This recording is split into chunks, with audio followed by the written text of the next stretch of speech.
This is a Miami Sports Music Podcast Network production. This is the #1 Miami fan morning show, Clock Blockers. I know the whole city riding. A little early, it's a bit surprising. Business moves, now we enterprising. Switch it up, now we improvising. Go to get in the winter column. Whole squad been trained to go. Fence for life, we throw the phone. What is going on, ladies and gentlemen? It is your boy, Stephen D. Good morning. Good morning to my Finlaws, my family. How are y'all doing today? It is Thursday, Throwback Thursday, January 19th, right here on the #1 Miami fan morning show, Clock Blockers. Super excited to be hanging out with y'all today. Got a big show lined up for you today. Should be a doozy. Should be a good one. Hope y'all enjoy it. We're going to have a short show today. It's not going to be a long one. Got a lot of stuff to do. Just trying to, get everything together for the off season into the regular season next year and get things set up, and just got a lot of stuff to do. So, we're going to do our show today. We're going to hang out with Cameron 954 from East 32 Dolphins Tailgate, which will be a lot of fun. We'll have our girl Tamaris up here momentarily, which will also be good. And we're going to do weekend picks for this weekend's divisional playoff games, which will be fun. We'll get to do that. We get to talk NFL playoffs here. And then Cameron and I will, do a season recap on things that went wrong and things that went right for the Miami Dolphins. I know we talked a lot about it on this channel recently, and look, it's where the content is right now. We're going to get Cameron's thoughts of a lot of things too, in more detail and in more depth. And if time permits at the end, we might open it up and, do mini panels, no full panel. So, but we'll do that tomorrow. Jason Sarney will be on hanging out with us. We'll do a full show tomorrow. We'll have Spread Kindness Friday. It will be a lot of fun, so make sure you do that. If you could do me a favor, share the link. Let people know that we're here. Go into other people's links and say, hey, look, Stephen D's on. Clock Blockers is on. Let's go. Just want to let people know that we're here and we're live. I know we started a little late this morning. Some other people got on this morning, YouTubers this morning, so shout out to them. That's what I get for being late and tardy to the party. But anyways, let me go ahead and do the rundown again. My name is Stephen D. You can follow me on all social media at Stephen D SKPL. Spread kindness, positivity, and love. You can follow Miami Sports Music at Miami Sports Music and on Twitter at MIA Sports Music. Make sure you hit the like button on the way in. Make sure you subscribe to the channel if you are not already done so. And join now. Sign up to become a member today. Sign up, become a member today. If you guys want to help the channel grow by donating, lots of different ways you can do that. You can use the YouTube Live Super Chat, which is the $ below the bottom of the chat. You can also use Cash App and PayPal. Okay? Make sure you all do that there as well. All right? ZSM Sports, shout out to ZSM's cards, jerseys, balls, hard to find items. ZSM Sports is your place to get it. Hangry Owls, good food, good mood. Give them a call, 305-279-5332. Veza Sorter. We love Veza Sorter, born and raised, a beer created for the fans, by the fans, just like our podcast network, a network made for the fans, by the fans. Make sure you all do that. And last but not, no, they are not last, but they're next to last. Great place to sit.com. You need tickets for the games this weekend. You need concert event tickets, theater, whatever. Great place to sit.com is great. Why? Because the price you see is the price you get, and they're absolutely amazing. And last but not least, here we go, Tail Greeter. We love Tail Greeter. Download the app today on your current Apple or Android device today.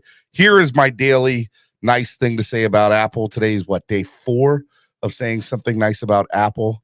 Their cameras are pretty good. I think they have good cameras. They take very good pictures. Okay, there we go. Said something nice about Apple today. Okay, there's my one nice thing about Apple products today. You have to come back tomorrow and wait for another one, Von Joe, if you're in here listening, if that is even your real name. All right. Like I said, today we got a big show lined up for you. We got Throwback Thursday. It'll be good. We got Cameron coming on. We got Tamaris coming on. But before they come on, because they're not in the back room waiting yet, and I know there's only a few of you out here, whatchamacallit, only a few of you out here right now, okay, in the chat. I want to say good morning to you all. I got Trekker Sean, Corey Walker, Raul, Kings 1989. If you're listening, we got a slow morning. Slow morning. It's my fault. Slow. Only 11 people in the room so far this morning. Reminds me of like my very first show days when we had like 9 people, 11 people. But that's okay. It's a slow morning. I got on late. That's what it is. Let me bring on my first guest, actually my co-host. I don't know why I said guest. He's a co-host. He's the man. He's the myth, the legend, Mr. Cameron 954. Good morning, Cameron. Good morning, Steven. How are you? Oh, I'm here this morning. I woke up late, had to get some stuff done, but we're here. Slow morning. In the garage. Slow morning. Other YouTubers like Steven wasn't on, so they hopped on this morning. So I think they're watching those other YouTubers this morning, but they're going to come back over here when we see that they're live. They're going to be like, what? Steven's on? Let's go. Especially when Tamaris gets up here. I know. Views will go straight up then. And when she leaves, they'll go straight back down again.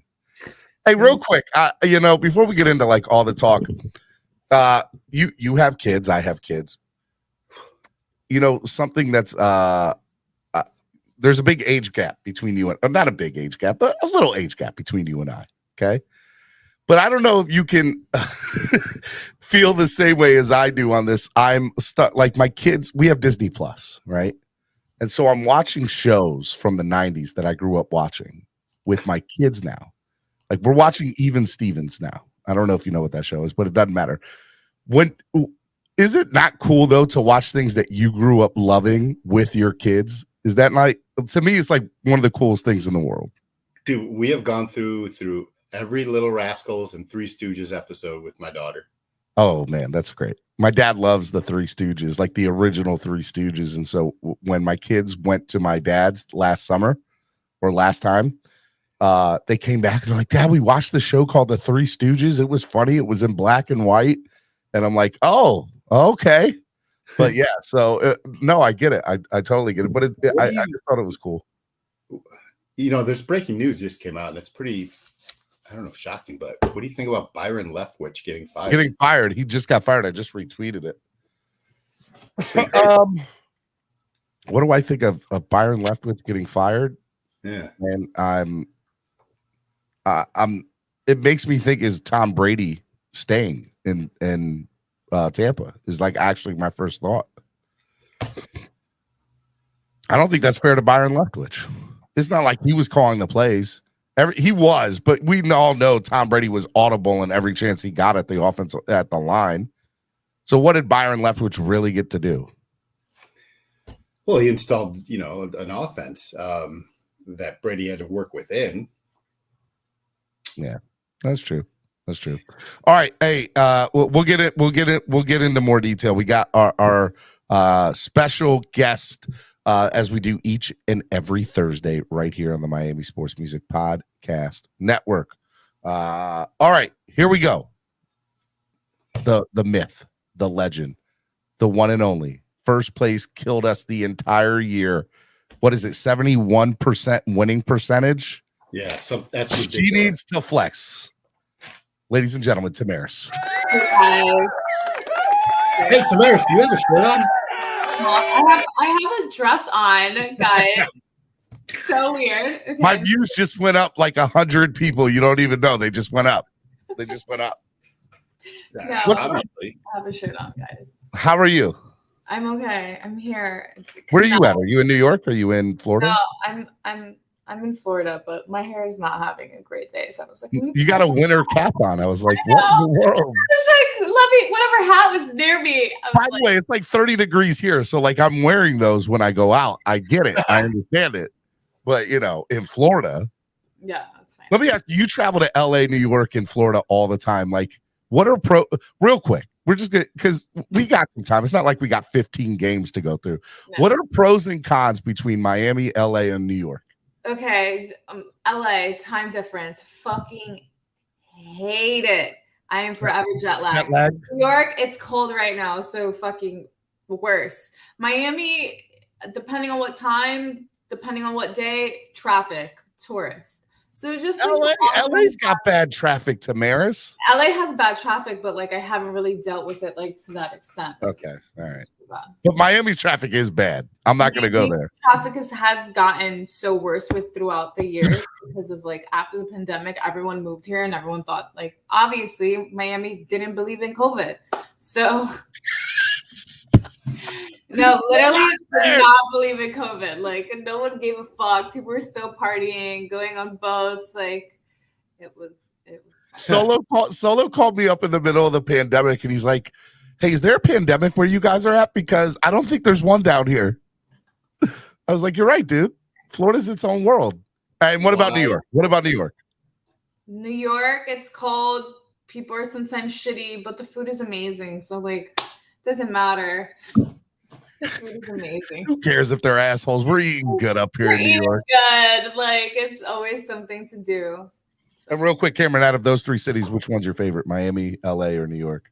Oh, South Florida all the way. I mean, year round, we're wearing shirt sleeves outside of like. I know. Days. So jealous of you, asshole. Last week I got to actually throw logs in my fireplace for the one time of the year, and so it makes it all worth having a fireplace. That's funny. But I mean, Solo's like it's cold out here. It's 40 degrees. I'm like 50 degrees. I was like, you're cold at 50 degrees? We're wearing shorts up here at 50 degrees. Dude, my wife's got her hat on and a sweater and boots and the whole nine. At 50 it does get cold in Florida. It does. When it does get cold, it does get chilly. Like it's we call that a breeze, Tamaris, up here. Okay, whatever. A breeze. All right, look, Cameron, take it away. What's up, man? So last week, we all predicted San Francisco winning correctly. I was the only one that had Jacksonville. You both took the Herberts, you lamos. Steven. By the way, that was a crazy game, though, right? Crazy game. Crazy. For them to blow a lead like that. Did you see that, Tamaris? They were up 27-0, and then we lost. You think I watched the games? He's like, no, I just get the. But you at least look at the results. You look at the results. Listen, I actually wait. Yesterday, I googled who won the Dolphins and Bills games, and I was just so upset. And I was like, it was so close. We should try that, Steven. We should just not watch the games, turn off all social media. I want to watch the games. That doesn't help. I like watching the games. Our lives would be a lot easier as Dolphins fans. That's true. Yeah. No lies told there. Yeah. Just look out. Like, a couple of days later, once the score is out and people are ready to talk their shit. Tamaris, don't let my wife hear you say stuff like that, okay? Because then I won't be allowed to watch football. And I want to watch football, okay? I want to watch sports. If you want to laugh at something, Tamaris, go back on YouTube to the archives and watch last Monday's show. I mean, like, get high first because it is ridiculous. It's bad. Yeah, I mean, so when the Dolphins win, we call it Victory Monday. But when they lose, it's called Therapy Mondays. And when you lose and get kicked out of the playoffs, oh Lord, it was a little wild on Monday. That's all I know. And yesterday was wild too on Wildin' Out Wednesday. People lost their shit. Yes, they did. But anyway, Jacksonville, despite throwing 4 turnovers, picks in the first half, threw 4 touchdowns in the second. Trevor Lawrence looked good in the second half. And then he celebrated like every other Floridian celebrates. By going to Waffle House, cuz his wife caught up. Did you hear the story? The wife caught up and quote unquote made reservations at the Waffle House. Called the Waffle House to let them know that he was coming so that they would have space for him. I mean, true story. In South Carolina, so that's what you do. And he's like, yeah, I have the coolest wife. She called it Waffle House to make sure we were good when we got there. Who calls and makes reservations at the Waffle House? Someone that's being prepared. Someone who grew up in South Carolina. That common courtesy. Anyway. Who else? What were the other games? What else? How else do we do? Even the flip-flopper took Buffalo, and Tamaris and I took Miami, and we almost won that one. We should have. We all lost on Minnesota because the Giants rolled. We all won on Cincinnati. And you two losers took Tampa Bay. We did. It was tough. Like, I'm going against Tom Brady at home in the playoffs. Like, that was... Steven? It was a safe bet. Skylar Thompson played better than Tom Brady. That's all we need to tell you. With a 24.6 QBR, mind you. That's what I should do. Exactly. So, this week's games. So, we have 2 games Saturday, 2 games Sunday. It is conference championship weekend. No, it's divisional weekend. Division championship. Gosh, get your facts straight, Cameron. Conference weekend championships are next week. So 4:30 on Saturday, Jacksonville is traveling to Kansas City. Chiefs. You know, a lot of games this weekend. There was no upsets in Wild Card Weekend for the AFC. I am going upset here. Jacksonville beats Kansas City. It is my upset of the weekend. Trevor Lawrence is going to beat Patrick Mahomes in Kansas City. I mean, just give Doug Peterson coach of the year right now if he does that. I'm telling you, I think he's going to. I think Jacksonville beats Kansas City on Sunday.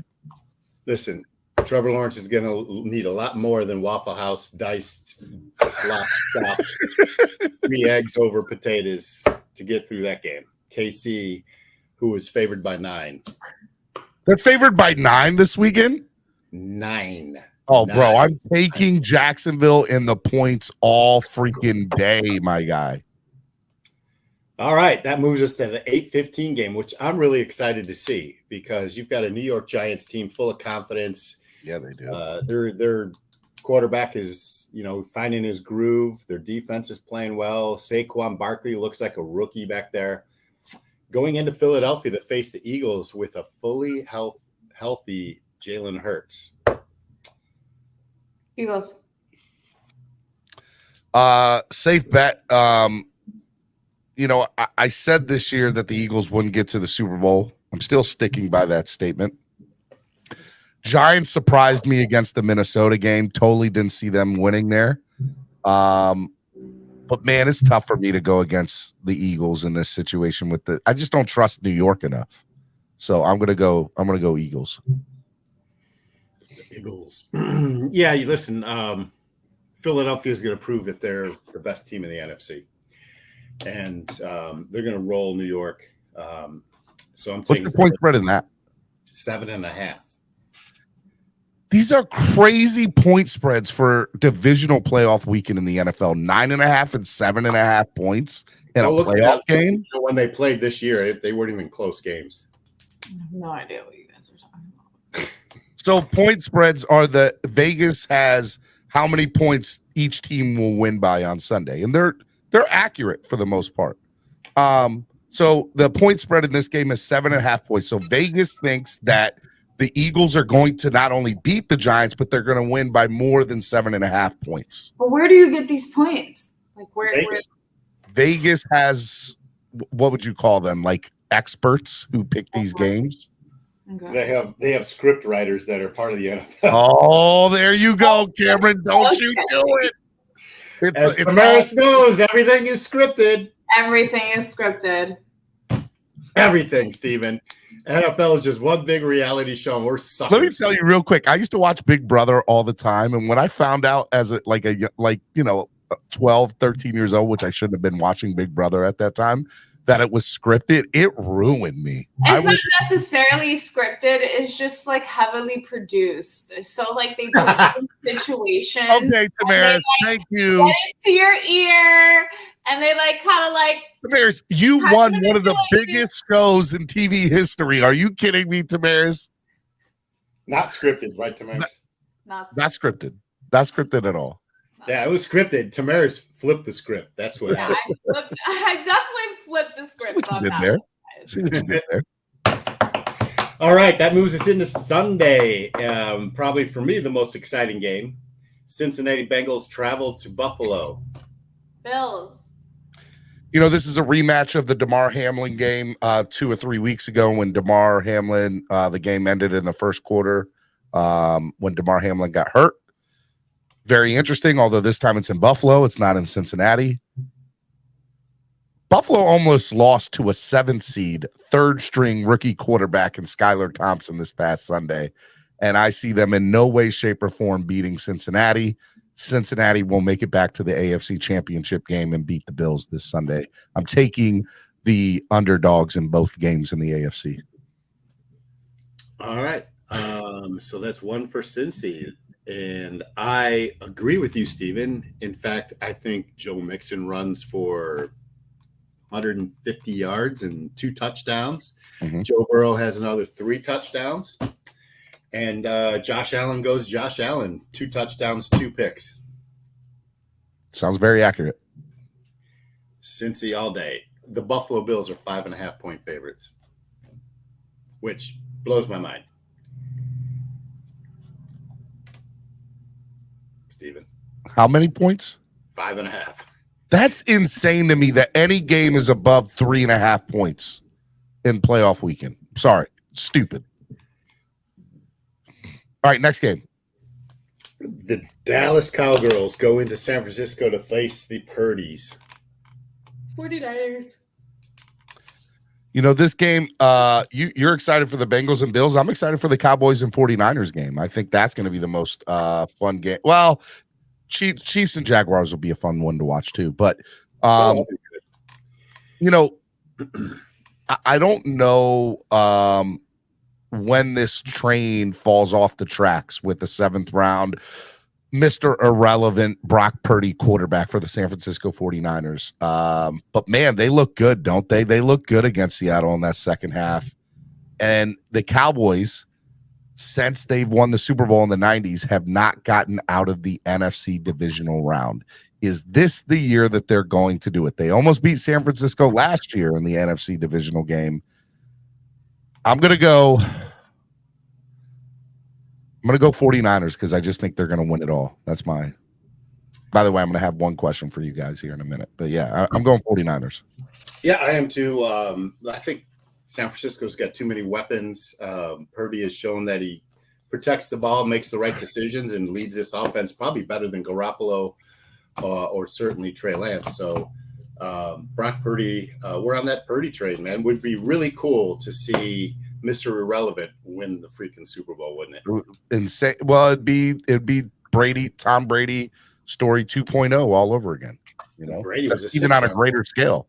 Right, exactly. Wasn't Brady a 6th round draft pick? Brady was a 6th round draft pick. This guy was the very last pick in the draft. So the quarterback for the 49ers, Tamaris, was the very last draft pick in the draft this past year. Very last person, 272. Fun fact, Tamaris and myself and the family, we went to the draft festivities in Chicago. Remember that? Yes. That was a good time. That was a good time. All right. I want to ask you all something before you get out of here, Tamaris. So Super Bowl is a couple weeks away. I'm going to do a Super Bowl block poll. When is that? For Miami Sports Music. Day? Huh? What day would that be? February 12th, I think, is it. Rihanna is the halftime show. I love you guys, but I actually leave for a few months and I leave February 5th. So. Well, I mean, the Super Bowl's 2 weeks before out, so we'll get you to get your Super Bowl predictions the week before. All we need is your predictions. Yeah, all we need is your predictions. Okay, cool. And then you're gone for what, 2 months, 3 months? 2 months. Can't tell us where you're going, what you're doing. Will you promise that when you're allowed to break the news that you'll break it here? Yeah. I'm holding. Once I get the okay, and then yeah. All right. Are you excited about it, whatever it is? Yeah, I mean, yeah, it's exciting. I can't. You can't divulge. I got you. All right, real quick question for y'all. Yeah. Who do you think will be in the Super Bowl? Out of the 8 teams that are left right now, who do you think will be in the Super Bowl? Cameron, I'll start with you to let Tamaris give her a chance to pick. I'm saying 49ers, so that's my answer. 49ers, who are they playing from the AFC? Either the Eagles or the Chiefs. All right, well, the Eagles would be in the NFC, so you think it's going to be 49ers Chiefs Super Bowl. Yeah. Cameron, who do you think? I said from week 1, Philadelphia is the team, and I'm going to stick with it. I love San Francisco and what they're doing, but I think if that is the NFC Championship, Philadelphia has the home field advantage, and that will play a big part in Philadelphia winning. So I'll take Philadelphia in the NFC. And I'm going to say it's Joe Burrow's year and take Cincinnati. I'm going to go San Francisco 49ers. I think they're the hottest team in the NFL right now. They're one of the most exciting teams, and they are going to play Trevor Lawrence and the Jacksonville Jaguars in the Super Bowl. What? I'm convinced. I think the Jaguars are making the Super Bowl. I don't think they're going to win. San Francisco is going to. But I don't. I think the Jaguars make the Super Bowl. I don't think I've ever even picked them for any of my like. That's pretty smart. Seeing that you've won 70% of your. I've never even picked them into anything this year at all. No, I'm going 49ers Jacksonville Super Bowl prediction, and 49ers win it. Okay. When it happens. Oh, when it happens. Okay. Tamaris, where can the people find you at before we let you go? On my Instagram, I put it right there. So it's Tamaris_3S's. And you can find me on Twitter, Queen of JPEGs. And I have verified accounts, so you'll see the blue check, and you'll know that it's me. You're not paying for any blue checks around here on Twitter, are you? I'm not paying for any blue checks. I don't need to pay for blue checks. You might don't pay for shit. I literally don't pay for anything. All right, ladies and gentlemen, we love you. You're the best, Tamaris. Tamaris. All right. You didn't like my Super Bowl prediction, huh? It's just it's not that I don't like it. It's the long shot, right? I mean, if you had to pick a long shot, Jacksonville's your long shot.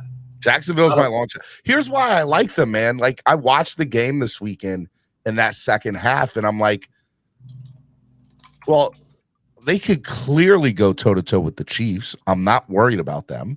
And Cincinnati and Buffalo don't scare me one iota. So I think out of all the teams that are the most dangerous, there's predictability, right? Buffalo just doesn't have it. I'm not saying Buffalo's not going.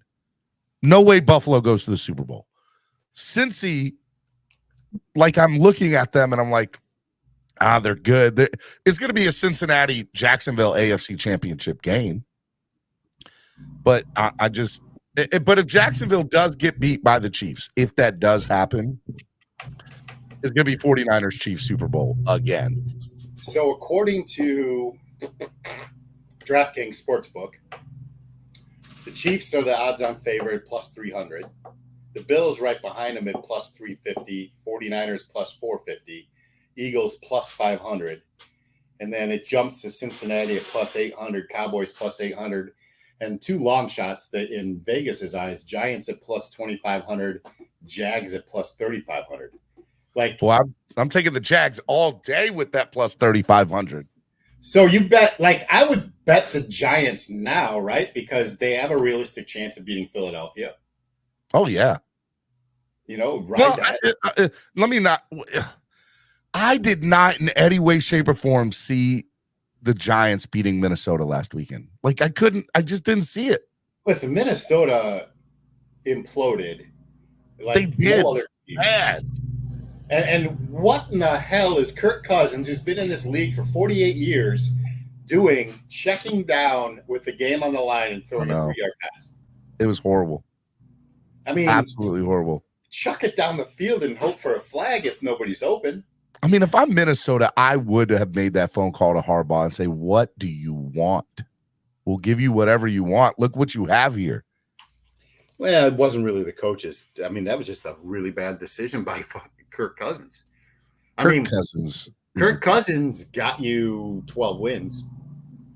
Kirk Cousins also doesn't do well in primetime or nationally televised games. He chokes under the spotlight, right? All day, man. That's why I don't want him here in Miami at all. Oh, it's not even a conversation. Like, don't even start the quarterback talk yet, please. I don't want to open those floodgates. But now, what about the Cowboys? Do you think the Cowboys find a way? Like, what are the odds Dallas finds a way to win a divisional game? Because they haven't in the last 15 years. I would be shocked if they beat Dallas, and I'm shocked. I mean, if they beat San Francisco. San Francisco to me has just got way too many. They're so good. You know, McCaffrey and Debo are they're two players that Tampa Bay doesn't have in their arsenal, and that, you know, Dallas just made Tampa Bay look silly. I'll give you this: Dallas is Defense looked really good. Like Micah Parsons. He's a beast. You think I'm allowed to is it allowed to say that Micah Parsons might be the best defensive player in the NFL? Who else is in the conversation? I mean, Von Miller. I mean, he was injured, so he's off the board. Sauce Gardner. For a rookie to be in that conversation, and I think it's legitimate. Javon Holland. No. Aaron Donald. Aaron Donald had a really regressive year.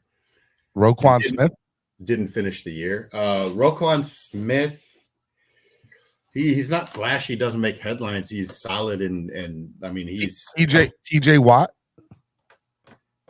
Now you're talking. But I mean the point of the point of the either of the Bosa guys.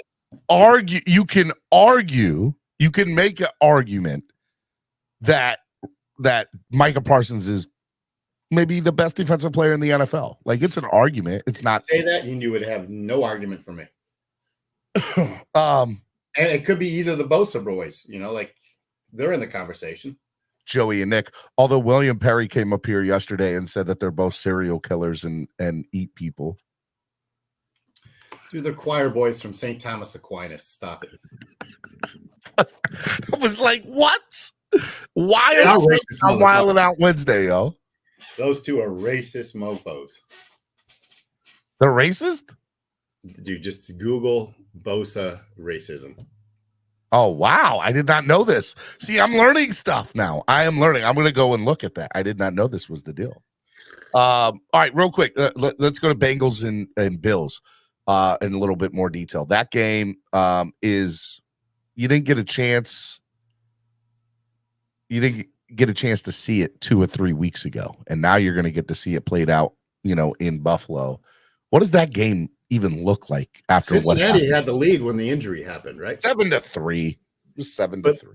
They put 7 points. They marched down the field on them really quickly. They did. I don't see Buffalo. The only Achilles heel that Cincinnati has is if they have 3 of their starting offensive linemen injured, right? They made the Super Bowl last year with in the AFC Championship game where their quarterback got sacked 9 times in the AFC Championship game. Hey, stop right there. You need that soundbite from Ferris Bueller. 9 times. 9 times. Such a good one. Yes. I wanted a car for my birthday. My mother got me a computer. My parents got me a computer. Grace. Kennedy. Swing better. Oh my goodness. That movie's got amazing lines. But yeah, Bills Bengals, right? I think the Bengals absolutely curb stomp Buffalo. And isn't the Bengals starting right tackle right now ex-Dolphins draft pick from Ohio State? I don't know. Looking on the top of my head. But yeah, I mean, I think that game, just looking at that game, the Bengals and Bills, Cincinnati, I think wins. And I think they win. What is the point spread in that? 7.5, you said? Yeah. No, 5.5. 5.5. That's a little bit more realistic. That's in. What was the 49ers Cowboys point spread? 4.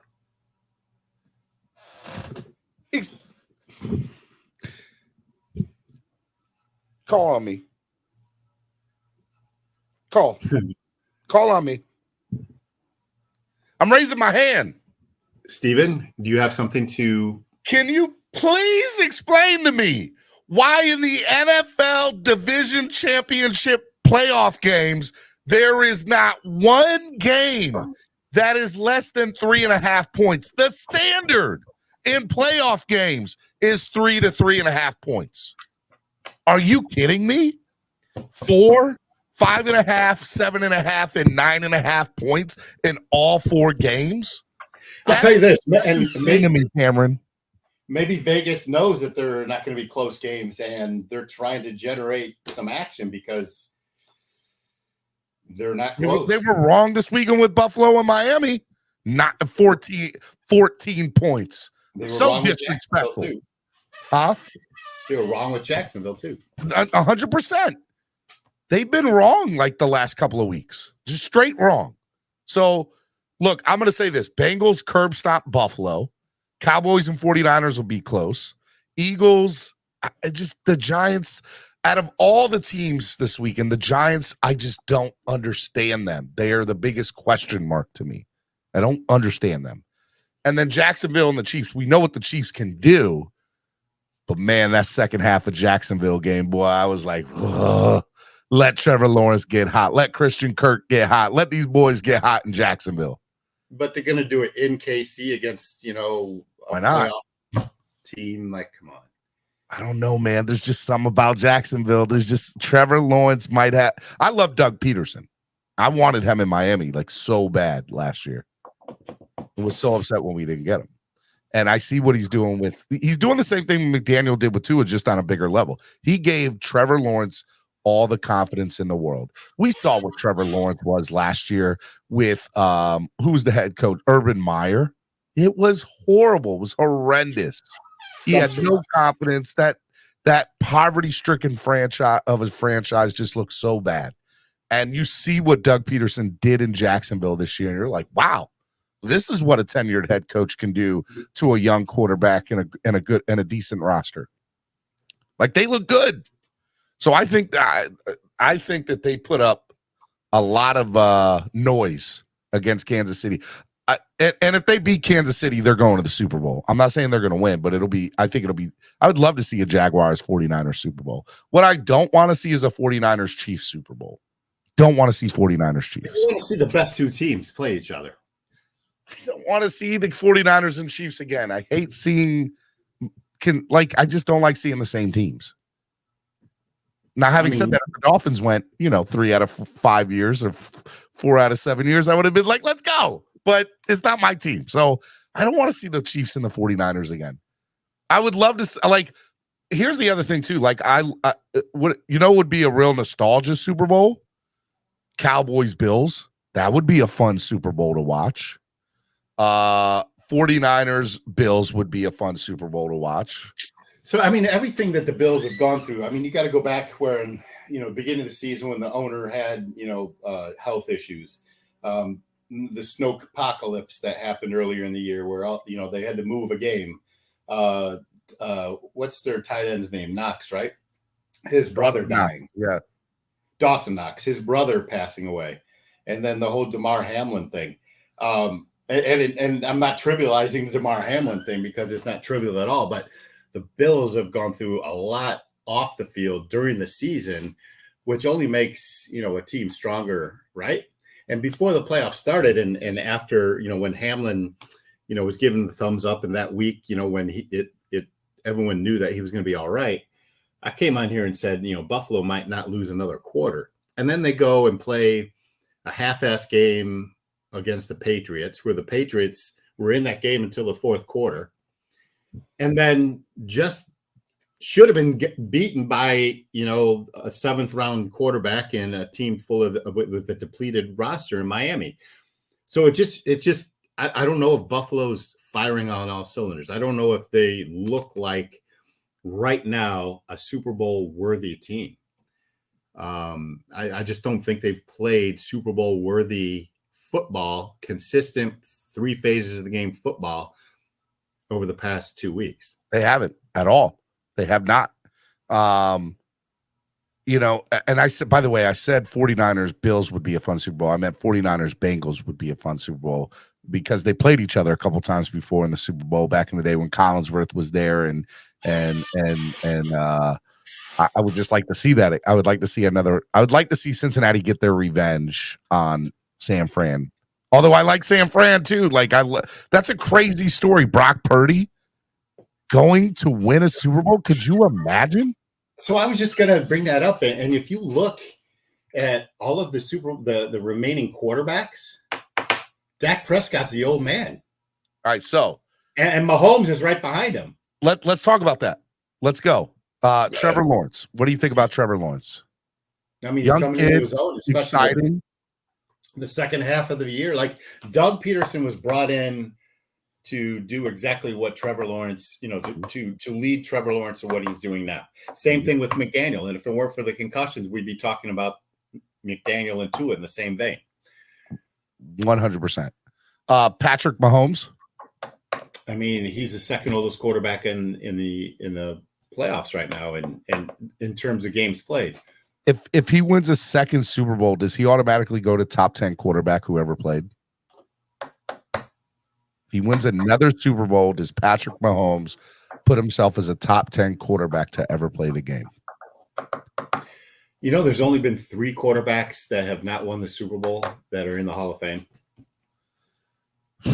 George Blanda. Did Blanda win one? He won one with Oakland. He was the kicker at that time, though. I'm trying to think who they are. Dan Fouts. Dan Marino. And the old Giants quarterback, Sonny Jorgensen. Wow. So to answer your question, Mahomes is if he wins another Super Bowl, he's definitely top. I think he's top 10 all time automatically. I mean, look, he's been the top quarterback in the NFL for 3 or 4 years now. Yeah, easy. If he wins a second one, he, in my opinion, he goes top 10. All right, Joe Burrow, Cincinnati. I mean, arguably the best quarterback from that draft class. No doubt. No, you're not getting an argument from me.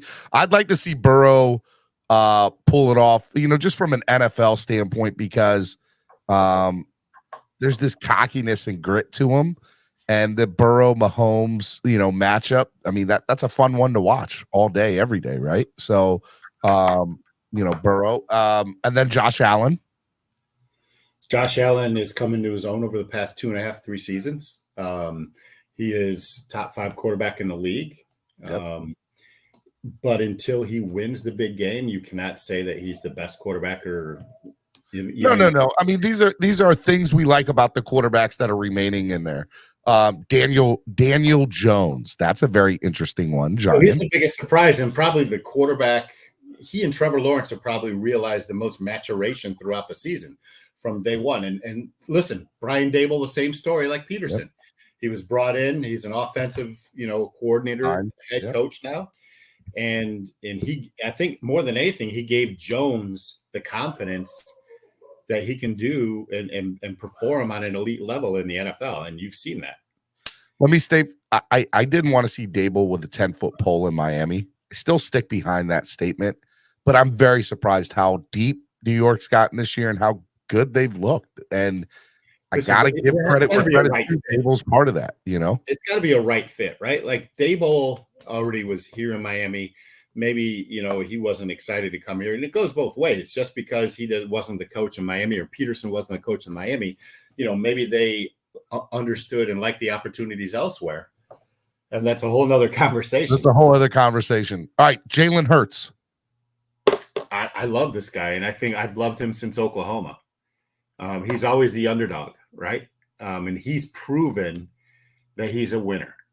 I mean, when you prove in college, it's one thing, but when you prove in the NFL, and you saw this coming last year when he took a really banged up and depleted roster basically on his back to the playoffs last year, and they fortified that roster. They got healthy this year, and Jalen Hurts, he took that next step. I know this is a weird analogy, but for me, it reminds me of LeBron James in that first run Cleveland had. When LeBron was not on that Cleveland team those first few years, they were garbage. They were horrible, right? But the moment that LeBron was there, they just were. Jonas Ilgauskas played differently. Delonte West played. Everybody played differently, right? They all upped their game. And I feel the same way about Jalen Hurts. When Jalen Hurts is in Philadelphia, that team plays differently. They just play differently. They play better for him, and he makes them better.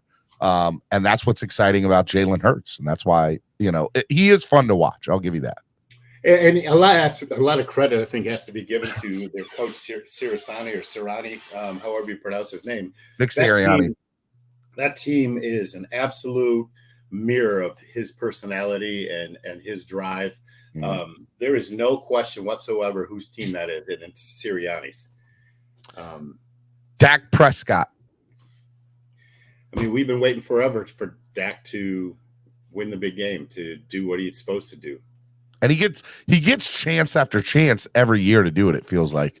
He's forever the bridesmaid, right? Like he's right there, and then he has a shitty game and it totally implodes on him. So, man, but I'll tell you what, in watching that Tampa Bay game last Monday, he looked different. He looked like somebody who's got a focus and goal that's beyond just that game.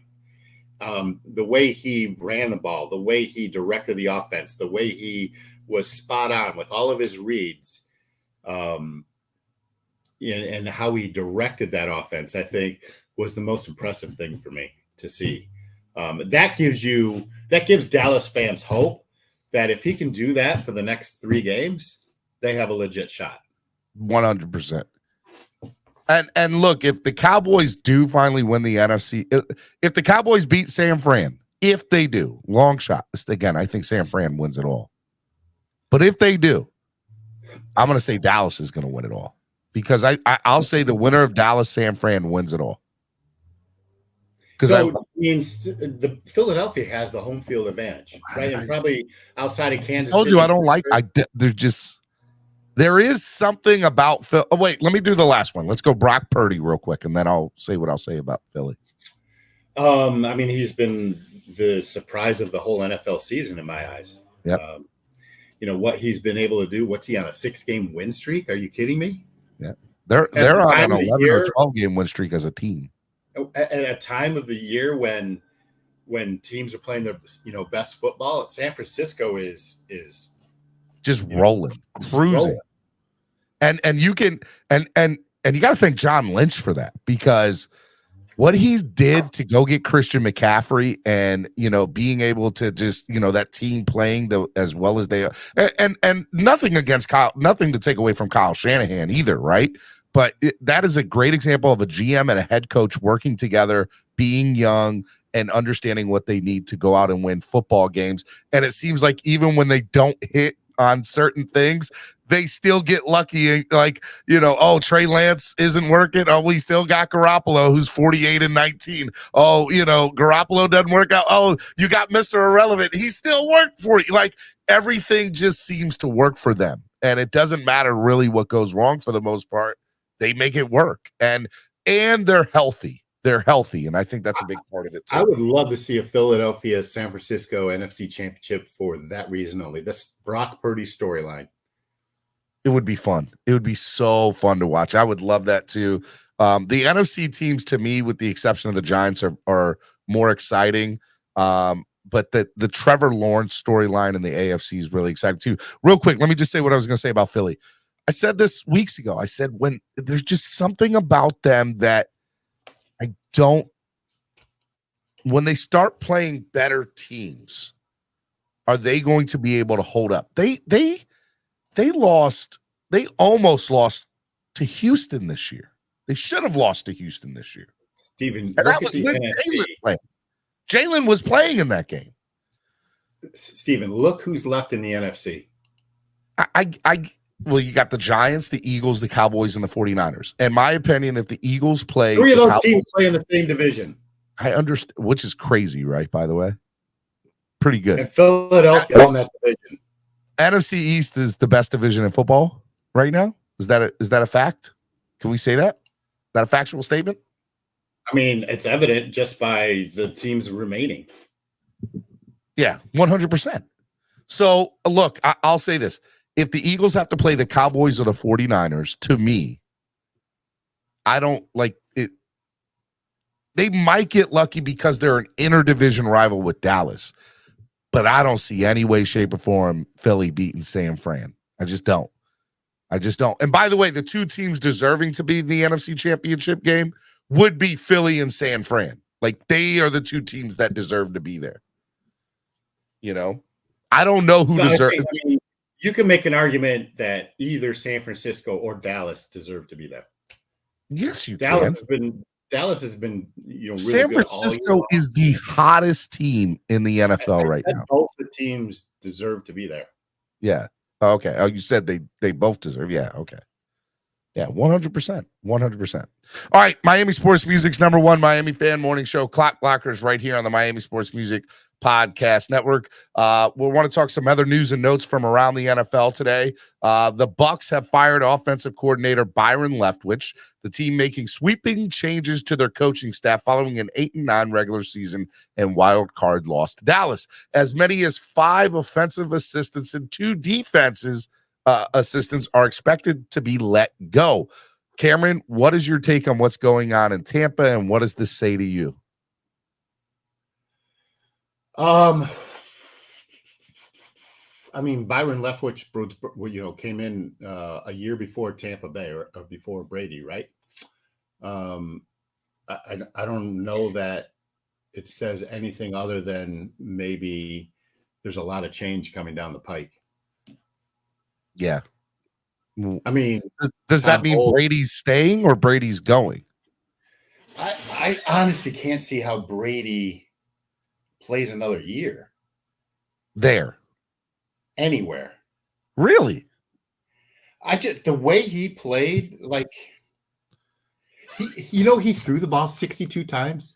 Yeah, insane in that game. And maybe that's why Byron is gone, But he had to. They weren't running the ball. First of all, Leonard Fournette is not the running back that he was, but they weren't running the ball when they kept on getting scored on. Although, too hilarious, the extra missed points, 4 extra missed points, but by Dallas's field goal kicker. But I mean, to go back though, I don't think it's fair to Byron. I think Byron got the short end of the stick here. We all know that Tom Brady calls his own plays. Like Byron getting fired, to me, is not fair. And it's not fair to the coaching staff either that they're getting fired, because the team was built upon and around Tom Brady. And if Tom Brady goes, allow the coaching staff to be like, all right, let's bring in our own guys. Let's bring in our own people. Let's see what we can really do. To fire a coaching staff that really, for the most part, had no... I mean, look, that was Brady's team. Let's call a spade a spade. That's the reason that Bruce Arians left. By the way, I think Bruce Arians will come back to coaching, if not this year, the following year. I'm calling it. That's a hot take right there, too. So, I mean, I just think Byron Leftwich got the short end of the stick. I'd love to see Byron Leftwich, the 2 years prior, was in Arizona with Kyler Murray, I think his rookie year, if I'm correct.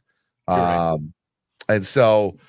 I'd love to see Byron get another shot somewhere else. I don't know where that would be, but I'd love to see Byron get a shot somewhere else. I would love to see him in Chicago with Fields. Oh my God, that's a great place for him to be. I mean, Fields has all the talent in the world, and Byron's been there, done that, and a respected, player, and an NFL coach.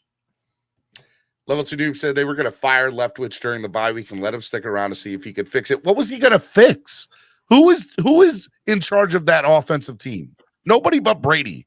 You can implement all the game plan you want. The moment he gets to the offensive line and reads the defense, the man audibles almost as much as Peyton Manning did. Are you kidding me? That's Brady's team. Brady, I believe, when it's all said and done, will play another year because he was top 5 in passing this year. He'll be in Vegas. He'll be with Devontae Adams in Vegas. And Josh Jacobs will re-sign there, although I would love to see him in a Dolphins uniform. But yeah, I think Vegas is going to try to see, okay, well, let's just change our quarterback and see if that works. And I think that, I don't know if it'll work or not, but I think that's the route that they're going to go. And I think Brady's going to play one more year in Vegas. And that's how I see Brady finishing out his career. But the coaching staff there is crazy to be. All right. And I agree with Noob. Leftwich is better. He'll get a good job, whether it's a head coaching job or a coordinator job. He'll get a good job, because he's worthy of getting a good job, right? 100% he is. 100% he is. All right. So the NFL also released this morning about 4 hours ago, Adam Schefter said, the NFL announced that 5 teams are set to play in the international games. The Buffalo Bills, Tennessee Titans, Jacksonville Jaguars, Kansas City Chiefs, and the New England Patriots will all play in international games, with the Bills, Titans, and Jaguars playing in London, and the Chiefs and the Patriots playing in Germany. Now, these teams are not necessarily playing against each other. They are the host. They are losing a home game, which, by the way, the AFC will have 9 home games this year, and the NFC will have 8 home games, if I'm correct, or however that setup is. The teams that are playing overseas have 9 home games, and they're all AFC teams. So with that being said, we play the Patriots next year. We play the Jaguars next year. I think we play everybody next year, if I'm correct, that is playing. So there's a good chance the Dolphins will be going overseas next year and playing as the away team in one of those games. What are your thoughts about the 5 international games, 2 of them being in Germany? I mean, do you want to go to Germany? I think it's going to happen. Dolphins are very popular over in Germany. I do personally would love to go to Germany and see the Dolphins play in Germany. Dirk already said I could come hang out with him. Dirk, I hope that offer still stands if you're watching, bud. I'm coming to crash on your couch in Germany. I'd love to go to Germany and see the Dolphins play. Our home games, besides our conference games, are Carolina, Dallas, Denver, the Raiders, which I'm excited about. We're not losing a home game. We're Titans. Don't say that, Steven, please. We're not. No, we're not. It's already been announced. We're not losing. Those are our opponents. What do you mean? I'm confused. What are you saying? Those are our opponents at home. Okay. What did I say that was wrong? I was saying we won't lose a home game is what I was saying. Meaning we won't lose a game to an international game. Correct. That's what I was meaning by it. I wanted to stick with the international story. So do you see the Dolphins going over? Like, I could see the Chiefs and Dolphins game getting in Germany. 100%. I wish it was in Mexico City. No game in Mexico this year because the stadium's getting redone. That sucks. The Azteca or whatever it's called. I mean, that'd be fun. I'd love to go to either, Germany or London. Be fun. So for those, I did do the London game in 2017 when the Dolphins played the New Orleans Saints. If you have the opportunity to go. Absolutely awesome experience. And I think it'll even be better now because every year the international game is picking up steam. In this Germany, there was a lot of great feedback from fans that went over to Germany and saw the game in Germany. And now there's 2 games in Germany this coming up year. And so I think, and everybody says they're not going to take a divisional game like the Bills or the Patriots. And so that leaves us the Ravens, the Chiefs, the Chargers, the Eagles, or Washington. So it'll be the Chiefs. I think the Chiefs Dolphins will be in Germany. Why do you think it'll be the Chiefs? Because the Chiefs play in Germany, and I think we're going over. Like Stephen Ross has a history of being an away team or a home team, and we're very okay. We'll go overseas and play, and we're not losing a game. We're not losing a home game. So I think the Chiefs Dolphins game will be in Germany. I'm 100% sold on that. And by the way, I don't want to throw it out of the realm of possibility that a divisional game moves over there, like the Patriots. The Patriots could happen too. I think last year or the year before there was a divisional game. Jacksonville got a divisional game over there, if I'm correct. I don't know. So there has been precedent of a divisional game being played overseas. It's not something that I think they want to do all the time, but they have done it, so it could happen. Right. 100%. So look, I think when is the scheduled dates announced? In May? In May they'll get released, which is great because at that point I'll have everything figured out. Hopefully, I got an email back from Washington yesterday about tickets for the FedEx takeover, or whatever it is we're going to call it, and I have an email sent out to Baltimore. We're already set for Baltimore ticket rep, and we're already and I just need to get in touch with the Philadelphia guy, and we'll pretty much have we're probably a third of the way being done what everything we need to do for the tailgates and the games for Philadelphia, DC, and Baltimore next year. Miami Sports Music putting on all those tailgates away. Pretty excited about that with Tail Greeter. It's gonna be fun. Stoked about it.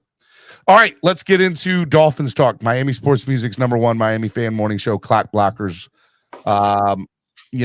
Let's get into, the press conferences and what was stated. Did you get a chance to listen to some of the press conference? Yeah, I watched McDaniels from yesterday, was it? Maybe. Yes, I did.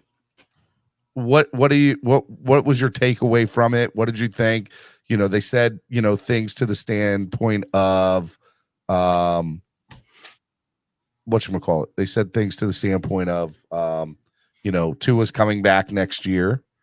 It sounds like they will be making some changes in the coaching staff. Patrick Surtain already left to go to Florida State. He's now the secondary coach at Florida State, so we lost Patrick Surtain as an assistant. Just what are your thoughts about anything that was said, man? So I think this team is and it's well documented how it's cycled through coaches, and we've cycled through head coaches and coordinators, and the remaining constant is Chris Greer, right? And he hasn't really had continuity under his watch. So, as each day passes, then Boyer's still a part of this, is still our defensive coordinator. The more I think he's going to stay. I think he would have been fired by now, right? I was thinking that last night. I'm like, we're sitting here talking about Boyer being let go, but why haven't they pulled the trigger and let him go yet? And I think that's because there's not a lot of other options out there. And Boyer, I think at the end of the day, is somebody that the continuity is something that's important to the Dolphins. But my question to you is that more of the Chris Greer saying we're not letting Boyer go, or is that more McDaniel saying, all right, yeah, man, let's run it again another year. Let's run it back and do it another year? Because I feel like Boyer and McDaniel, I don't know if they got along 100%. I could be wrong about that. I have no proof on that other than there's nothing giving us any context where they, every time the defense was screwing up, he would go down. I did see the stares from McDaniel to him, but he's the head coach. Do that. He should be, right? He should do that. You got to hold your coaches accountable. That being said, Greer made those coaching picks, right? Like McDaniel didn't pick Boyer, especially. And you referenced it earlier. I'm more upset that Patrick Surtain is leaving for two reasons. One, the defense, what he did with our defensive secondary, with the players he had to work with, was really incredible. And he's the one that was credited in finding Cater Kahoo and signing him and bringing him to Miami. And secondly, more of a local level, I hate that all the talent from the high schools in South Florida are going to go to Florida State now. Fuck. Look, Florida State's doing a very good job of recruiting. I'll have to bring Alex Dono on here soon to talk about Miami and the recruiting, or their lack of that. FSU seems to be getting higher picks off the board there. I got somebody from Florida calling me. I'll call them back. I don't know who it is. It's a 305 number though. Always get excited when a 305 number calls me. Hey, shout out real quick to Zach. ZSM Sports is in the house. ZSM Sports. Pull it up. There we go. Hey, and please follow Zach on Sports ZSM on his Instagram, because he throws out all the signings, what's upcoming, the players he's got, the exclusives, the opportunities to get signed merchandise from ZSM Sports, authenticated, and man, he's got some really cool stuff. Javon Holland signed jerseys, Cater Kahoo signed jerseys. He's got an exclusive deal with Cater Kahoo, who let's just talk about Cater real quick, since we're talking about him. Man, talk about finding a gem. Cater Kahoo turned out to be great this year, right? So two players that are going to allow and that's what you need to have a successful team, is that you develop players, undrafted free agents and draft picks to become vital parts of your franchise moving forward from a salary aspect, right? Mm-hmm. Skylar Thompson will allow the Dolphins, his growth will allow the Dolphins to remain paying him on a rookie contract and not have to go out and find a veteran backup who's going to cost $5 to $10 million, just like Byron or Teddy Two Gloves did, and Brissett before him. Cater Kahu the same. You could, because Xavier Howard's contract is so burdensome and the dead money isn't worth getting rid of him. You hope that he gets healthy in the offseason and kind of returns to some form of himself. But you can stick Cater Kahu into that other slot at a rookie contract. You can do the same with Nick Needham, and you can do the same with Trill Williams. I said on Tuesday with Nando Talk, I said hot take, Byron, or it's not Byron, Xavier renegotiates his contract for a more team-friendly deal with the Dolphins. We talked about that on Monday, and I agree with you. Whether he does it or not, remains to be seen. And Greer's a genius. We can say all we want about Greer and hitting or missing on certain people or whatever, but when it comes to salary cap and it comes to contracts, so far, the man has done a really amazing job with it. And there's no reason for me to think that he's going to allow this franchise to get handcuffed with some of these contract situations this offseason going into next year. Well, and that's because he can not pay a backup quarterback. He can basically have, remember going into the season with Byron Jones and Xavier Howard's contract, they had the most expensive secondary in the league. And in a percentage of the team's salary cap that was greater than any other team in the league. Moving forward to next year, you use the money that you're saving with these guys, and I'll throw McKinley and Campbell in there too because they played admirably well also. And the money you're saving on Skylar Thompson, you invest in the offensive line, but most importantly, man, you extend Wilkins. Yeah, you got to renegotiate Wilkins to a long-term, I don't know if team-friendly deal is the right word, but you got to renegotiate him, put him on the books for longer, 100%. Somebody else that said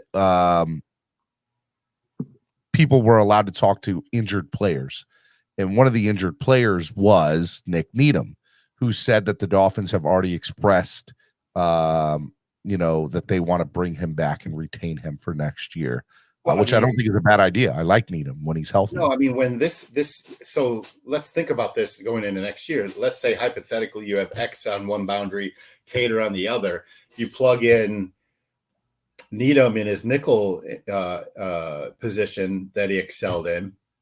You have Brandon Jones coming back to complement Javon Holland, and all of a sudden your secondary is looking good again on all rookie contracts with the exception of Xavier Howard. You throw in Trill Williams and McKinley and Campbell into that too, and whoever you draft or pick up in the offseason. And that equation gets good just by getting healthy. One of the things I wanted to talk about to you was health. Who do we blame the health issues for? Because, we sit here and say we had a buttload of injuries. Last year we had the prior year we had a buttload of injuries too. I think there were 13 players on the IR this year, and there was 12 the year before that. That doesn't include all the people that were got scratched or didn't dress certain week. There was just a long line of just injuries the last couple of years.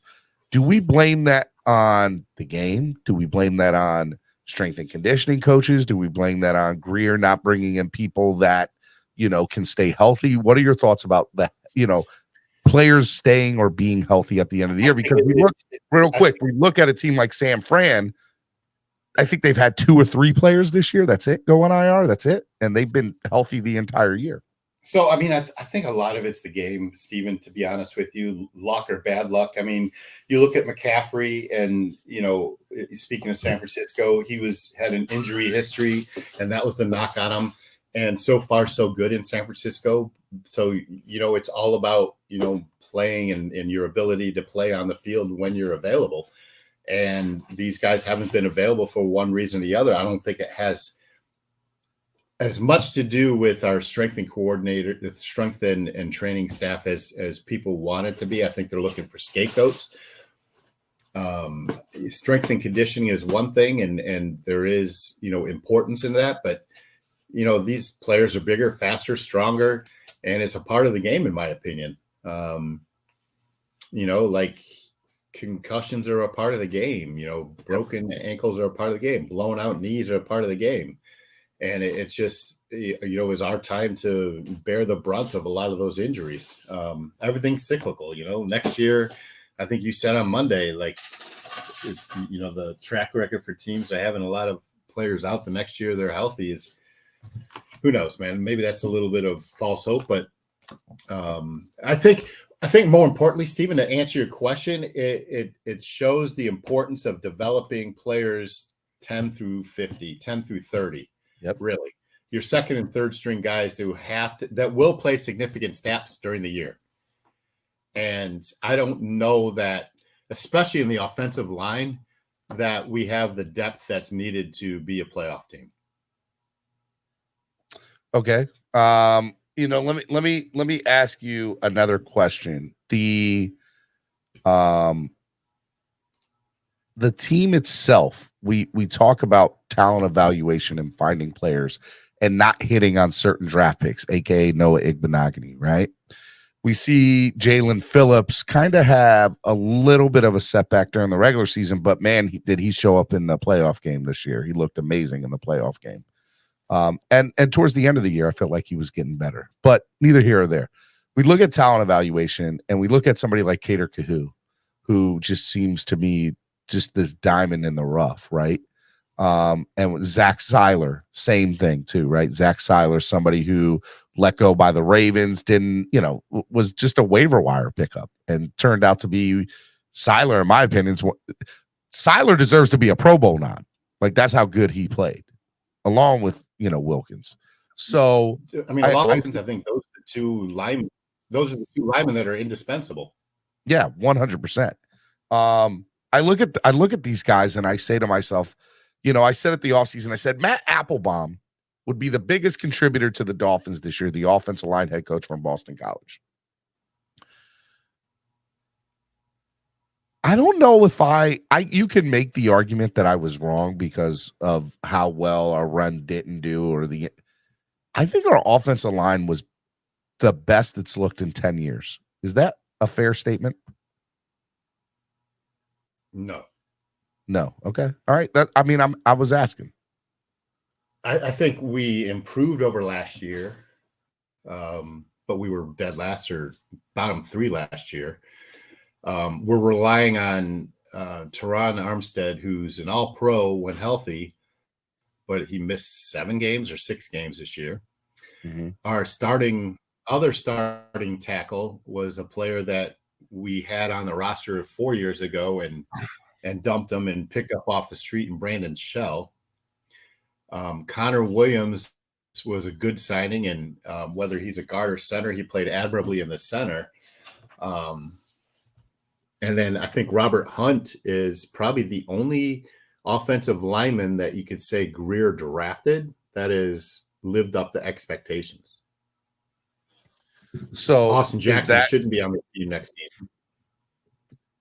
Oh, he will be. They all but said in the press conference that he's coming back. Austin Jackson? Yeah. Yeah. They specifically said him and Robert, Liam Eichenberg and Austin Jackson will be back next year.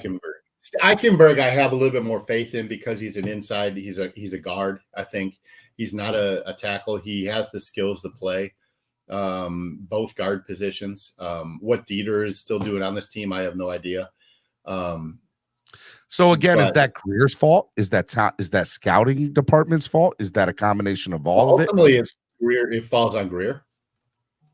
I mean, remember, that 2020 draft, right? I mean, you took Noah. Yeah. And you took Austin. Let's look at that because Austin Jackson was drafted before another tackle that's really good.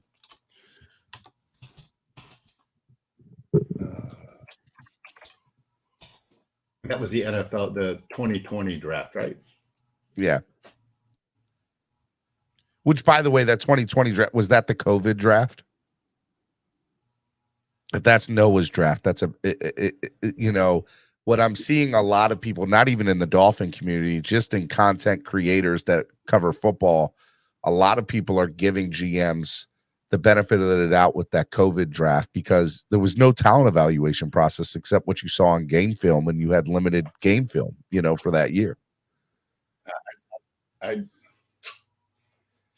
Do you think that if it was a regular year and wasn't a COVID, would we still have drafted Noah Igbenogany with that third first-round pick? I don't think we would have.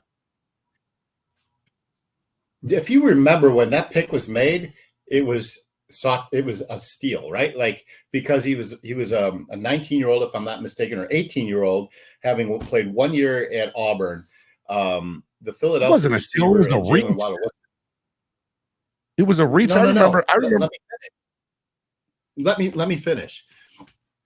They said it was a savvy steal because if he had stayed in school, he would have been a top 10 pick the following year, right? And you had Jalen Waddle and you had Smith from Philadelphia, who both opposed him at Alabama when Noah was at Auburn, saying that he by far was the best cornerback that they faced in college.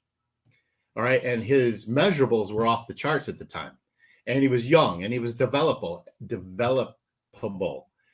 but he's never been developed properly. He's never reached that potential. He's never done the things that were expected of him. So I absolutely think that that's a Greer misstep, and along with coaching misstep along the way. I don't think that the Dolphins have done him any favors, but I also think that he hasn't lived up to those expectations on his side. And you could say the same thing for Austin Jackson.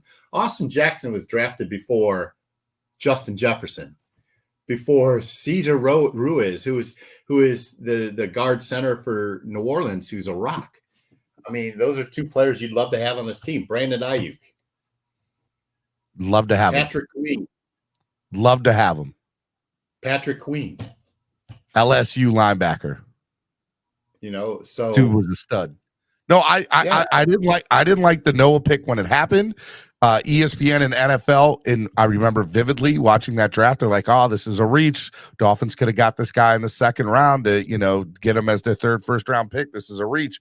I remember them saying it was a reach, and I remember them saying this is a risk, and it turned out to be a bust when it was all said and done. My hope is that right, because at the time,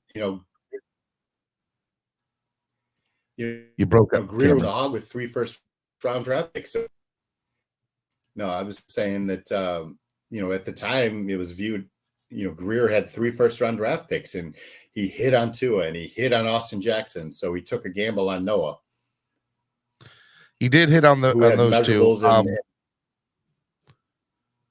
Let me go back to my original point. So coaching changes, coaching staff, right?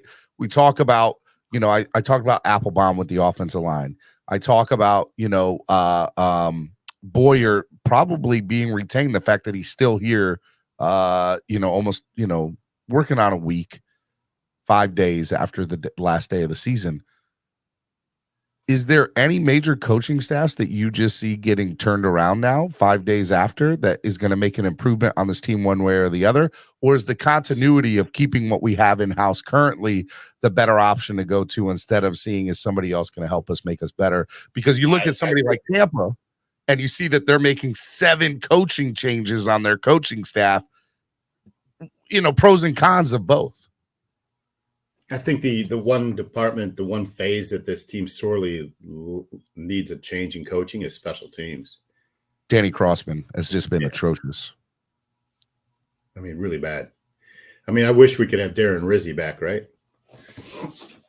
You don't know a good thing until it's gone, and Walt Aikens, who used to play for the Miami Dolphins, great special team player, has said on numerous occasions that Darren Rizzi should be a head coach. Like, he was that good. And he was a leader of men, and he was able to take them, places. And you go back and look at our special teams during those years that Rizzi was here. There was a reason that he went through 4 coaching staffs. He went through 4 regimes, if I'm correct. Yeah. And was retained in all those times because he was good. He knew what to do.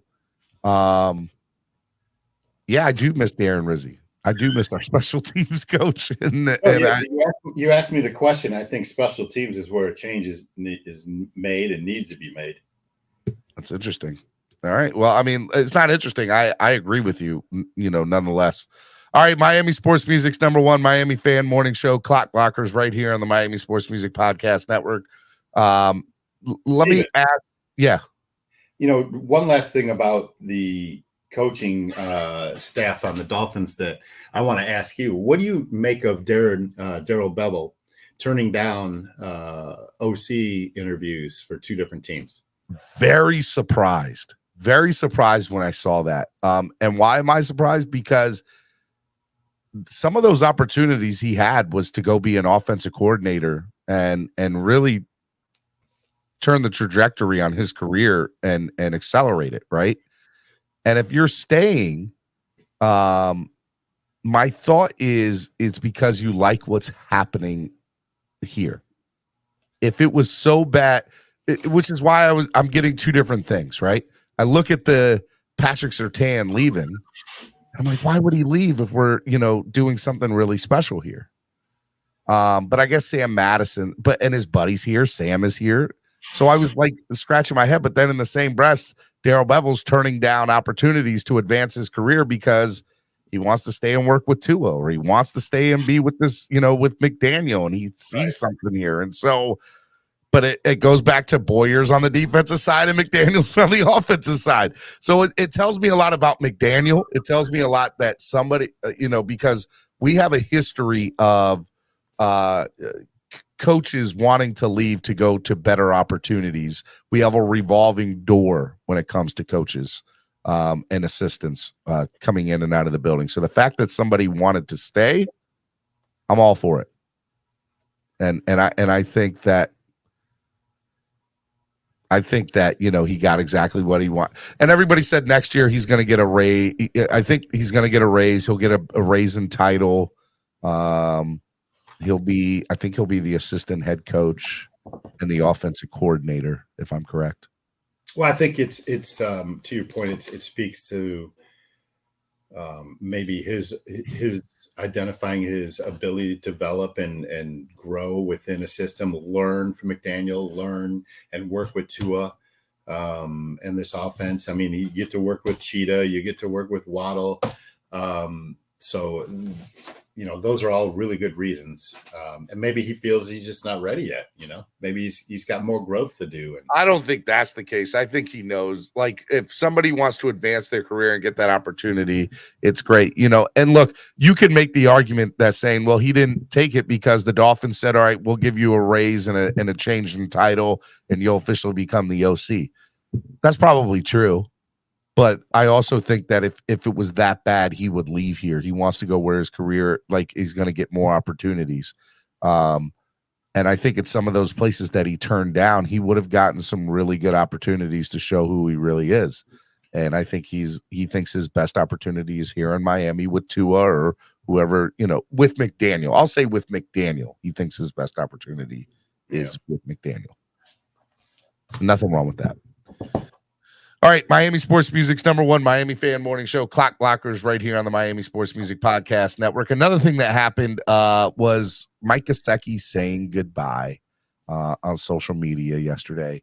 Right when I got off the show yesterday, or right before I got off the show, I announced Gesicki's statement that he posted on social media. What is your thoughts about Mike Gesicki's tenure here with the Miami Dolphins? And what do you see for his future? It was more glaring, not so much what Mike said, because it was an awesome letter to the fans, to the city, and to the organization. And I think he said everything that you'd want an impending free agent to say, and somebody who loves his time here. And who knows, they might bring him back or it might not. I mean, we all can say that he should go elsewhere. But the most glaring statement about Mike Gesicki came from Greer when he said, Mike has earned the right to be a free agent.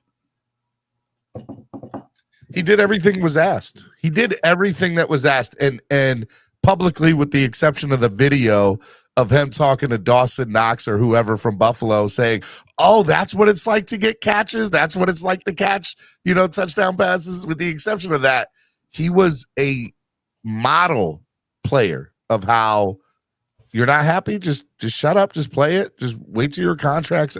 He literally waited till his contract was out and just kept his head up, smiled, and just kept it moving. Listen, I'm a proponent of not taking away weapons from your quarterback, right? And he is a weapon, and you got to figure out how to utilize them in the offense. And listen, he caught 7 touchdown passes. He caught a touchdown pass in the Buffalo game, in the playoff game.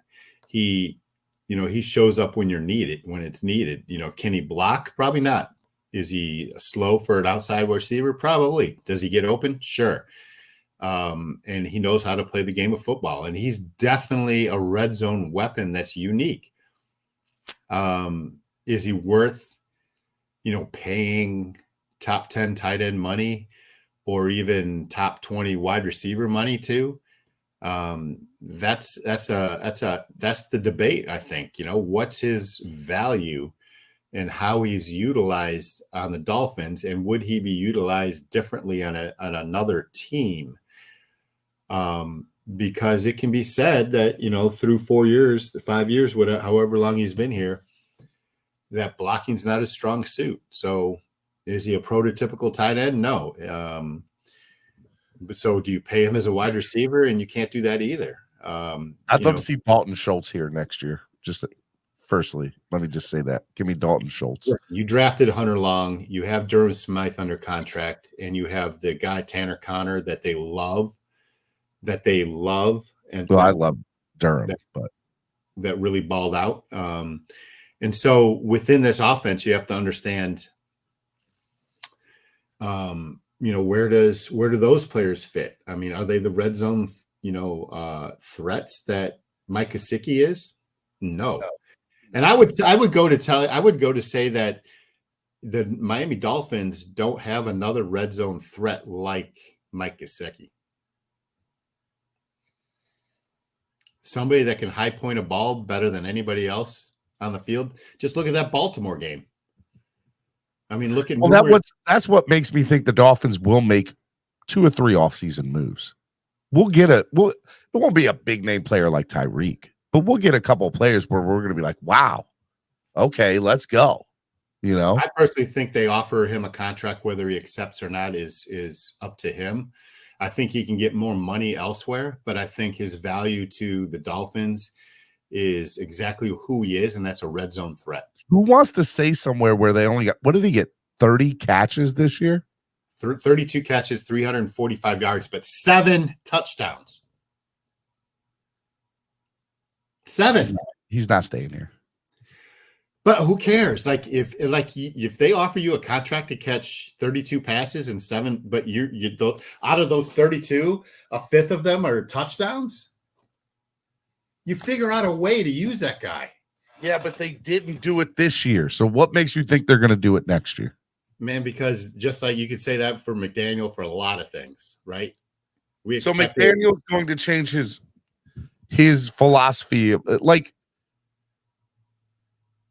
He designed plays for 7 touchdowns. I understand that. The reason that McDaniel, I'd like to know, were those plays, was he standing up or in the tight end position, just personally? It doesn't matter. It does matter. No, it doesn't, because they always ran 2 tight end. Either Ingold was on the field or Durham Smythe was on the field the same time Gesicki was. And when Gesicki was split Ingold was not utilized as a fullback at all this year. He was a tight end this year. Why? Call it what you want. Yeah. He was not a fullback. But he was always on the field with Gesicki. Because Gesicki doesn't know how to block for shit. That's not my point. My point is that the way this offense utilized Mike Gesicki. Why did George Kittle work in San Fran? Explain to me why George Kittle works in San Fran. He played 72% of his snaps with another tight end on the field. George Kittle. Okay. And he still gets the production. George Kittle ran seam routes all day long. That's not what Gesicki did here. And that's what I'm getting at. I'm not expecting McDaniel to change his philosophy about how he utilizes and run his tight ends for a player who that's not his That's not his ministry. That's not his MO. Listen, to your point, Kittle is one of the top blocking tight ends in the league, and his backup is number one, I believe. Which is 100%. I think bringing in Dalton Schultz would be an amazing thing. That guy's 80 years old. Dalton Schultz would have a better year than Mike Gesicki would. Like that has neither here nor there to do. And most importantly, do they have the money allocated for that position? When you drafted Hunter Long, when you drafted Durham Smythe, and when you drafted or signed undrafted free agent Tanner Connor, and I believe they still have Ethan Carter under contract, who is on the IR. So he was on the IR, and they do have him for another year. So, I mean, those are all things that point to Mike not being here, right? I just hate to see a weapon taken away from the arsenal. And Mike Gesicki was a great Miami Dolphin. I enjoyed his tenure here. He's a really good guy off the field. And I hope if he goes somewhere, I hope he goes somewhere and catches balls out. And I said wherever he goes, he'll be a Pro Bowler the following year. So how much would you hate it if he goes to Buffalo? He's not going to Buffalo. He's going. I think I know where he's going. New York Jets. New England. What about Jacksonville? I see Belichick foaming at the mouth for Gesicki. I'm telling you, Gesicki will be I personally think he ends up a Patriot. Don't they? The Patriots have didn't they? They did. They signed the guy from FIU to a big contract. They're not going to pay. But you don't think that Gesicki's an upgrade from that tremendously?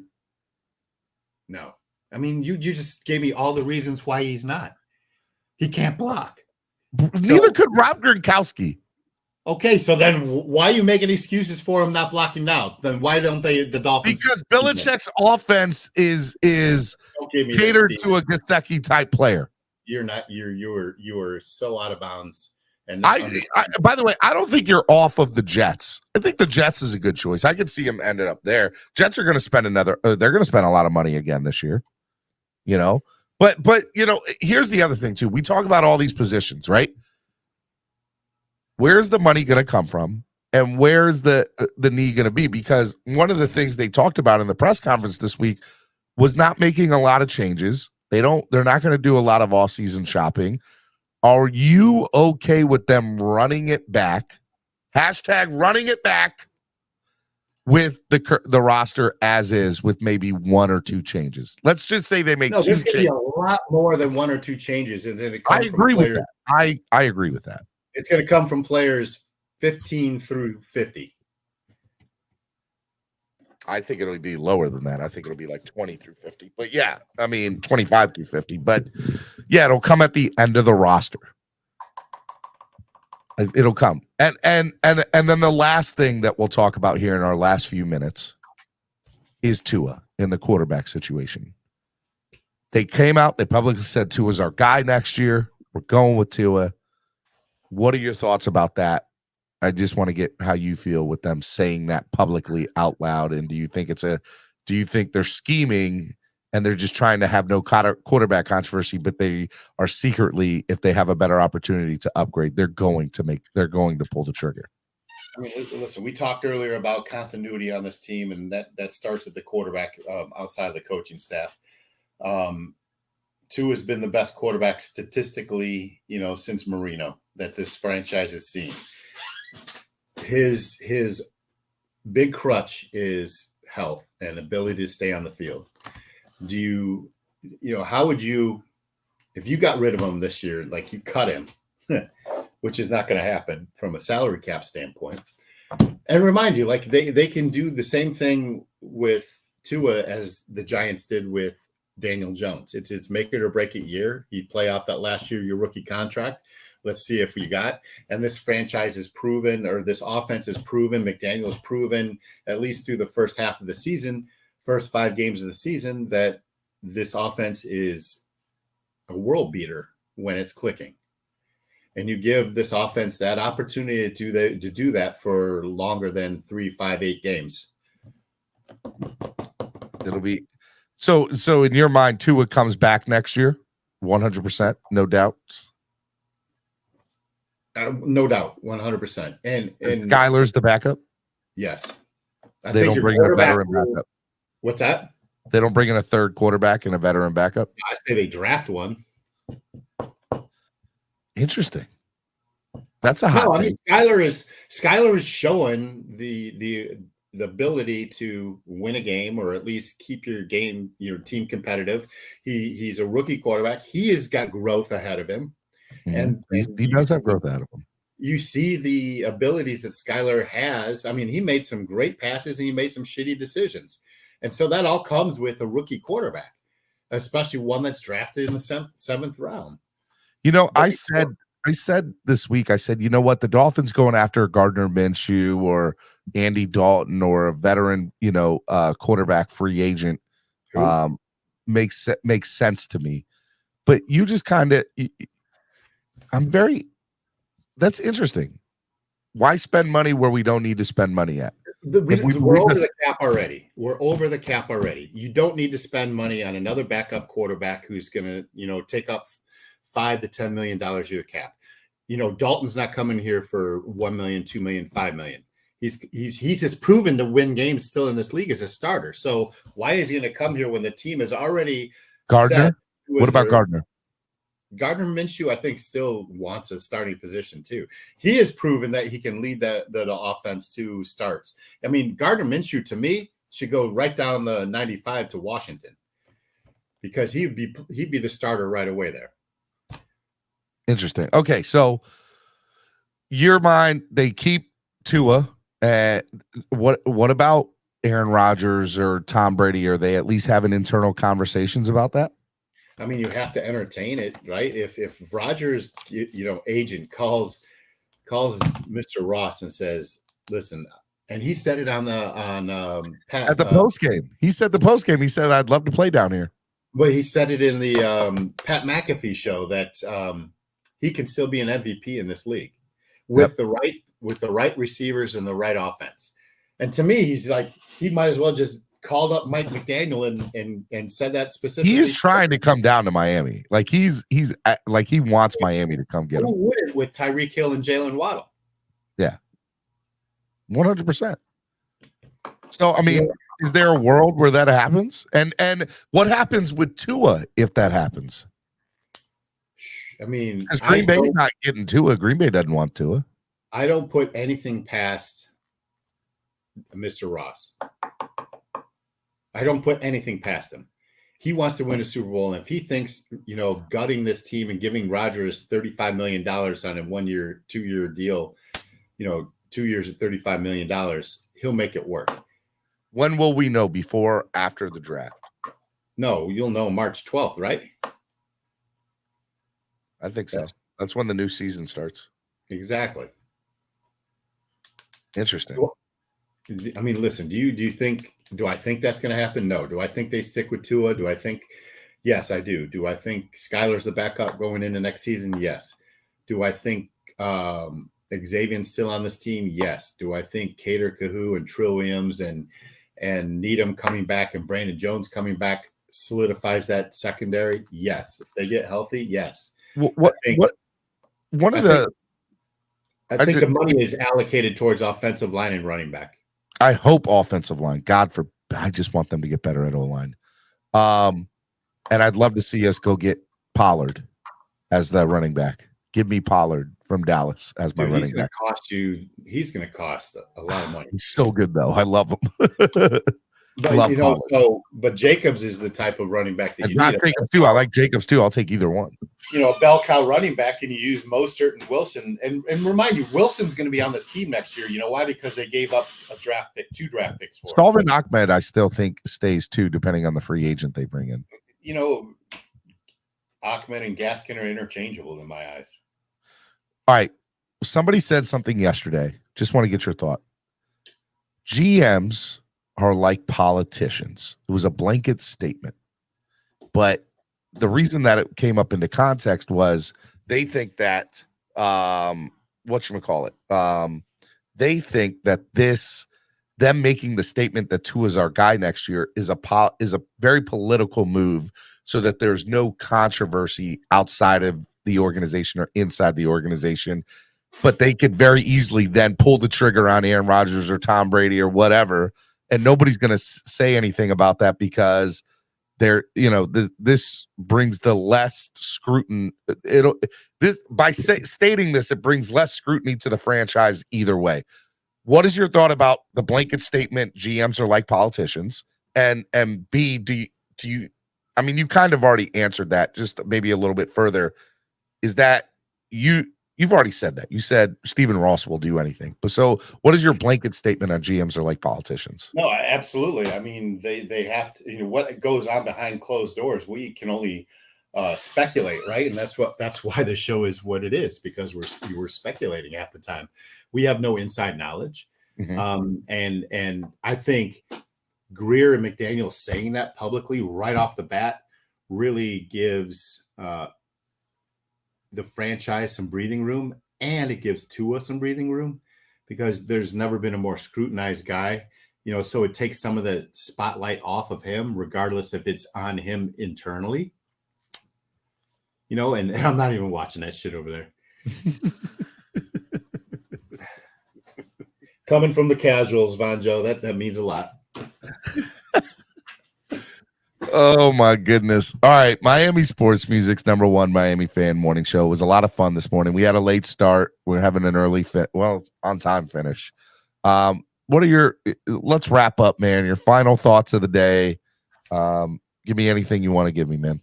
Man, listen, it's going to be an exciting weekend. We've got some really good games. You can say, probably with the exception of maybe the Jags, that the best teams in the NFL are remaining, and the Jags make a good argument that they're one of the top 8 teams left, because they are here. It's going to be exciting football to watch, and it'll be exciting as free agency. The league opens up its business March 12th, and you're going to hear a lot of chatter from now until then.